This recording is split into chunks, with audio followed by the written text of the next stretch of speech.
starts chopping. Older, some of the other cooks and I were wondering if Chirp would be better suited somewhere outside the kitchen. Trip, is this something? Yes! If that's what's best for the Burrow, of course.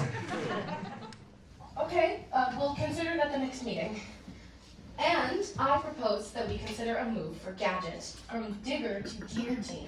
There's already a consensus on that. We should also talk about today's alert. I know it was only a false alarm, but we could always learn something, and next time it really could be hunters. Older, you wouldn't really have pulled the switch, would you? If it was hunters, I would. But what would happen to Scout and the other watchers? Younger, do you know why we always say we're grateful to the Guardians? Forsaking the safety and comfort of Burrow, they venture into the fray, risking life and limb for those in their care. And what does that mean? Risking life and limb? They might get hurt. Yes. So the watchers might get hurt if someone pulled the switch? Yes. I think the watchers are the bravest in the Burrow. Me too. But how do they know the switch works? Have they ever tested it? That's not really possible. I mean, once you pull the switch, that's it. Then how do we know it will only collapse the shaft and not the rest of the Burrow? I don't know. It's It has to be a mechanical process, but to work right, you need a system for controlling it. But if the switch didn't work right, then would all of us get hurt? I'm sure the Guardians wouldn't If do... you were designing something like this, you'd need extra reinforcement in all the places you didn't want to collapse. But I don't see. Stop! I'm sorry. I was just thinking. That's okay, Dash. Why don't you sit back down and finish your supper?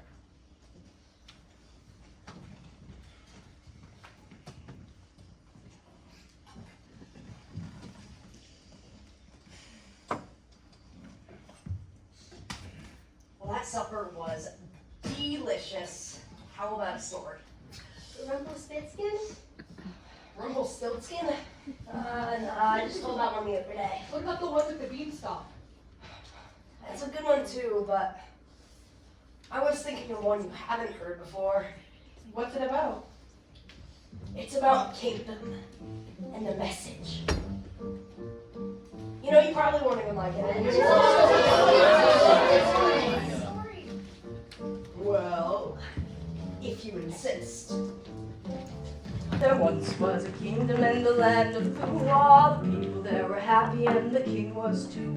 But the neighbor was a chief who was the jealous kind. He said, I'm gonna go to war to make that kingdom mine. The king got wind of the fiendish plot, so he called on the scribe to record his thoughts. We gotta send the horsemen out on patrol, so copy all of my instructions onto this here scroll. I'm the greatest king in all the land, and the king must get what the king commands. I summon all the cavalry far and wide. Get your saddles on your horses and at dawn we'll ride.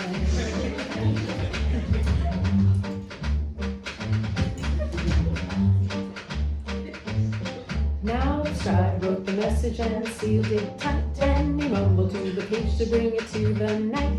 But the boy, misunderstanding what the scribe had said, took the scroll and gave it to the baker's wife instead. The gal had never had a day at school, you see, so she couldn't read a letter of the king's decree. She puzzled out the only guess that she could make. She said, he's gonna throw a party and he wants a cake.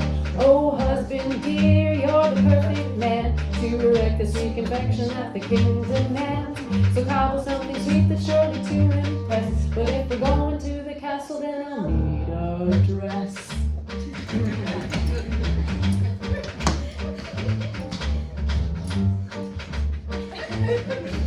She went to the tailor to request a frock, but the bells started chiming in the tower clock. With all the clanging clattering overhead, the tailor barely heard a single word the lady said.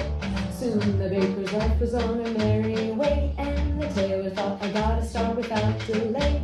He said to his apprentice, "It's the darndest thing, but I've been asked to sew a vest for the mighty king."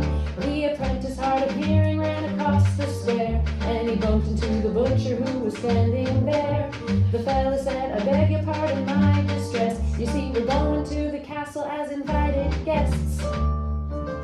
Soon the town was all abuzz about the whole to-do, and everyone assumed he was invited too. The butcher told the merchant who informed the bard, and soon the news had traveled up to the royal guard. Oh, by the very next day at 8:30, oh, a crowd had gathered inside the castle gate. At the moment that the gate was closed and locked, all the soldiers on the battlements received a shock.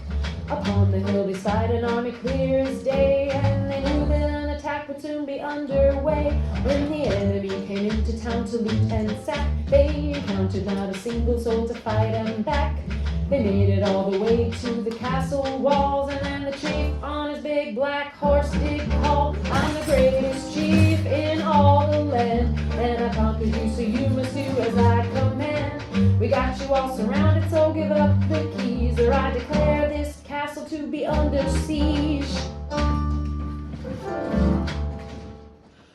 With the people safe inside and the horde without, there was no one getting in and no one getting out.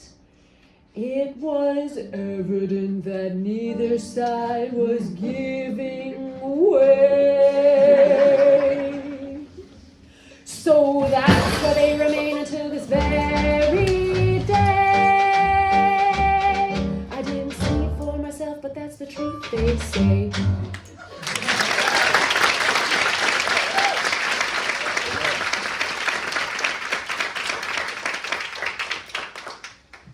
What'd you think? I think it's time to clean up. You heard the altar? Clean up. Last one to the kitchen and we're right in.